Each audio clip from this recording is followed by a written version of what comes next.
नमस्कार दर्शक बंधु आपण को आम चैनल को स्वागत।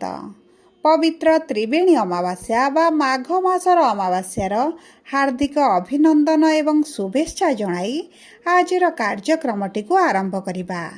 एवं आजिर एही कार्यक्रमटी आपण मानक पई माने समस्त मकर राशिर व्यक्ति विशेषंक पई बहुत अधिक गुरुत्वपूर्ण रही। कारण यही वीडियो रे आपण को किछिटा सहज उपाय विषय जणाइबी जहाँ यही अपूर्व संजोग रे आपण को करबा अत्यंत जरूरी रही। कारण यही अमावास्या दिन माने रविवार जानुआरी मास 18 तारिख दिन सूर्यंक सहित चंद्रमा एकत्र आपणक राशि रे विराजमान करबा पई जाउछंती। एवं ज्योतिष शास्त्र अनुसार यह एक स्वर्णिम संजोग बनुछि एवं यह दीर्घ 69 वर्ष पर 2026 प्रारंभ हेबाकु जाउछि। एवं सबुठारु गुरुत्वपूर्ण है आपणक राशि रे एही संजोगटी बनुछि। एही संजोग आपणकु धन लक्ष्मी वैभव को वृद्धि करिबो। किंतु आपणक राशि बा मकर राशिर स्वामी जेहेतु शनिदेव अटंती एवं शनि कर्मर धर्मर कारक अटंती सेथिपई आपण एही अमावास्या रे किछि विशेष उपाय कले बा किछि गुरुत्वपूर्ण कार्य गुड़िक कले आपणकर आर्थिक समस्या सहित किछिटा दोष मध्य आपणक कुंडली दूर होई जिवो।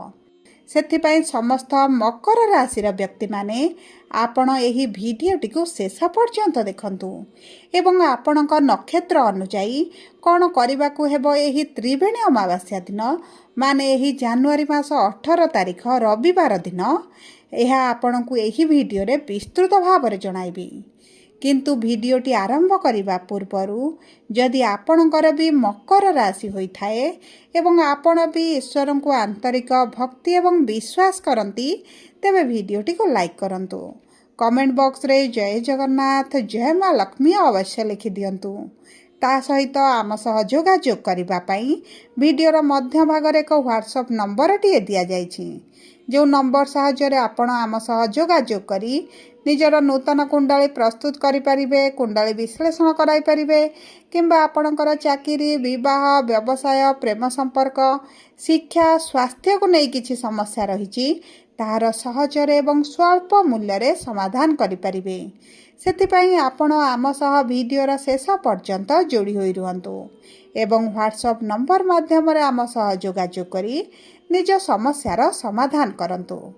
एबे आसंतु कार्यक्रमटी को आरंभ करिबा एवं एही अपूर्व संजोग रे कोन करिले आपणक जीवनर दुख कष्ट पीड़ा गुड़िक दूर होई जिवो एवं आपणक जन्म समय रे आपणक कुंडली रे जो दोष गुड़िक रहिछि ताहा किपरि क्षय जिवो एही वीडियो रे विस्तृत भाव रे आलोचना करिबा।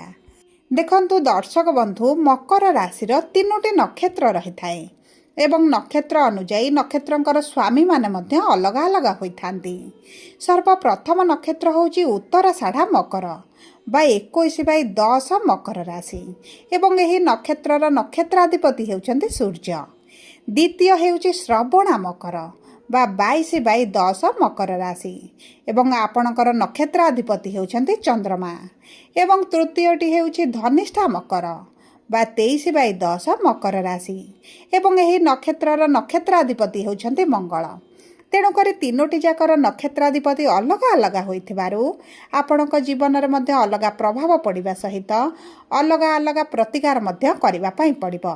तेबे देखंतु आपणकर मकर राशि रे सूर्य मंगल बुध शुक्र एकत्र 4टी ग्रह विराजमान होइछंती एवं 18 तारिख दिन चंद्रमा मध्य आपणक राशि रे पहुंची पंचग्रही योग मध्य आपणकर बनाइबे।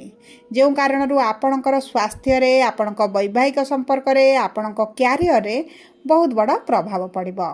तेबे देखंतु शुक्र सूर्यंकर जेहेतु दृष्टि आपणकर सप्तम गृह को रहुची निश्चित भाव में आपणक वैवाहिक जीवन में बड़ा परिवर्तन आसिबो एवं ता सहित आपणकर विवाहर योजना रे रहिथिले विवाह पई प्लानिंग करुथिले प्रस्ताव देखुचंदी तेबे मध्य आपणकर विवाह होई पारे। विवाह पई मनपसंदर प्रस्ताव मध्य आपणको मिली पारे। ता सहित जो व्यक्ति मानकर आर्थिक समस्याटी रहिथिला अर्थ को नहीं बहुत अधिक चिंतित रहउथिले समस्या रहउथिले करज बढ़ी गलाणी ऋण करज सुझिबा पई सक्षम होई पारुनांती विभिन्न मार्ग रे आपणकर अर्थ गुड़िक अधिक खर्च हो जाउछि एवं देखंतु एही भली परिस्थिति मध्य आपण बाहर को आसी परिबे। देखंतु सबुठारु सर्वप्रथम जानिबा उत्तराषाढ़ मकर राशि व्यक्ति विशेष मानकु कौन रही प्रतिकार।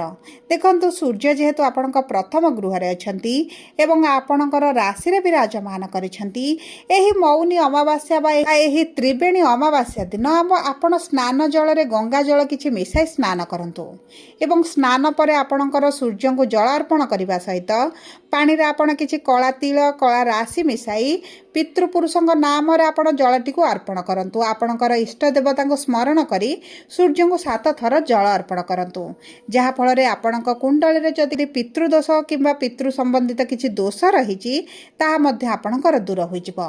ताहा सहित देखंतु आपणकर पितृदोष पई जदि आपणकर आर्थिक समस्याटी देखा जाउछि संपर्क रे हानि देखा जाउछि कैरियर रे आपणको सफलता प्राप्त हेउनी आपण आगो को बढ़ी पारु नांती तेबे एही सब समस्या गुड़िका आपणकर दूर होई जिवो। ता सहित देखंतु जदि आपण सेही दिन किछि गरीब लोक मानकु सोरिष तेल दान करंती किंबा आपण सेही अमावास्या दिन किछि आपण गुड़ घी खाद्य किंबा किछि शीत वस्त्र जदि गरीब लोक मानकु दान देबे तेबे आपणकर भोग विलास ऐश्वर्य रे परिपूर्णता आसीबो। आपण जदि किछि बड़ कार्य करिवा पई चाहुचंती विभिन्न प्रकार समस्या आसुची आगो को बढ़ी पारु नांती तेबे आपणकर एही समस्या दूर होई जिवो। सबुठारु बड़ समस्या हला जे मकर राशि रे व्यक्ति मानकर विवाह होई पारुनी एवं विवाह रे बाधक आसुची चंद्र दोष रहिछि किंबा आपणकर चंद्र दुर्बल अछंती तेबे आपण ओम नमः शिवाय मंत्र एही अमावास्या दिन पाठ करंतु। ता सहित अस्वस्थ वृक्ष मूल रे संध्या समय एक सोरिष तेलर दीप नहीं जाली वृक्ष को परिक्रमा करी निजर इष्ट देवता को स्मरण कले मध्य आपणकर किछि मात्रा रे सेही सब दोष गुड़िक क्षय जिवो। एबे आसंतु जानिबा श्रवण मकर राशि विषय रे। देखंतु श्रवण मकर राशि बा 22/10 जेउ व्यक्ति मानकर सेही नक्षत्रर स्वामी होचंदी चंद्रमा। जदि आपणकर कुंडली रे चंद्रमा नीच रहिचंदी चंद्रमा पीड़ित रहिचंदी तेबे मध्य आपण मानसिक दुश्चिंतार रहउतिबे मानसिक स्तर रे अस्थिरता रहउतिबे चिंताग्रस्त रहउतिबे मन रे भय डर जेकोसी कार्य करिवा पूर्व जदि आपण अनुभव करूचंती तेबे जानंतु आपणक कुंडली रे चंद्रमा नीच अछंती किंबा चंद्रमा पीड़ित अछंती। तेनु करी आपण एही अमावास्या दिन महादेवंग मंदिर रे पूजा अर्चना करंतु ओम नमः शिवाय मंत्र जप करंतु एवं चेष्टा करंतु माँ कालींकर मध्य पूजा अर्चना करिवा पई माँ कालींक मंदिर रे मध्य भोग अर्पण करिवा पई आपणकर चंद्रमा को बलवान करिवे एवं ता सहित जदि चंद्रमा पीड़ित थिबे तेबे मध्य आपणकर सेही चंद्रमा का पीड़ा मध्य किछिटा अंश रे कटि जिवो एवं चेष्टा करंतु आपण किछि कला रंगर जिनिस दान करिवा पई।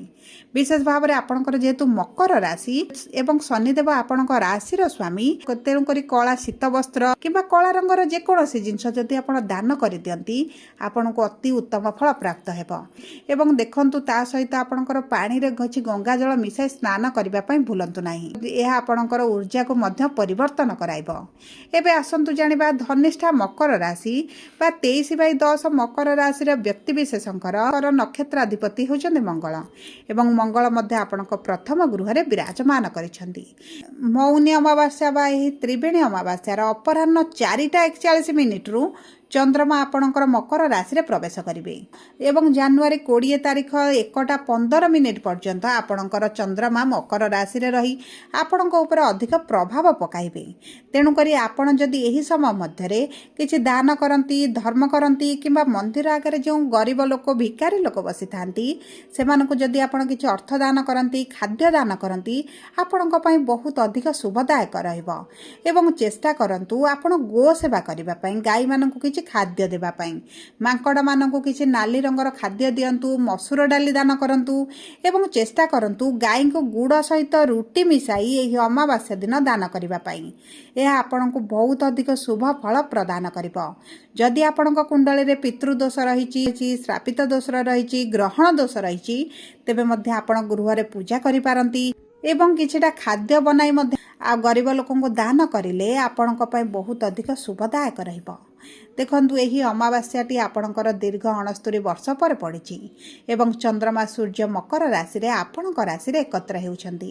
ତେଣୁକରି ଯଦି ଆପଣଙ୍କୁ ଭିଡ଼ିଓଟି ଭଲ ଲାଗିଥାଏ ତେବେ କମେଣ୍ଟ ବକ୍ସରେ ଲେଖି ଜଣାଇବେ। ଯଦି ଆପଣଙ୍କ ପ୍ରିୟଜନଙ୍କର ମକର ରାଶି ହୋଇଥିବ ତେବେ ଭିଡ଼ିଓଟି ନିଶ୍ଚିତ ଭାବରେ ତାଙ୍କ ସହିତ ସେୟାର କରନ୍ତୁ। ଯଦି ପ୍ରଥମ ଥର ଆମ ଚ୍ୟାନେଲକୁ ଆସିଛନ୍ତି ଚ୍ୟାନେଲଟିକୁ ସବସ୍କ୍ରାଇବ୍ କରନ୍ତୁ। ଧନ୍ୟବାଦ।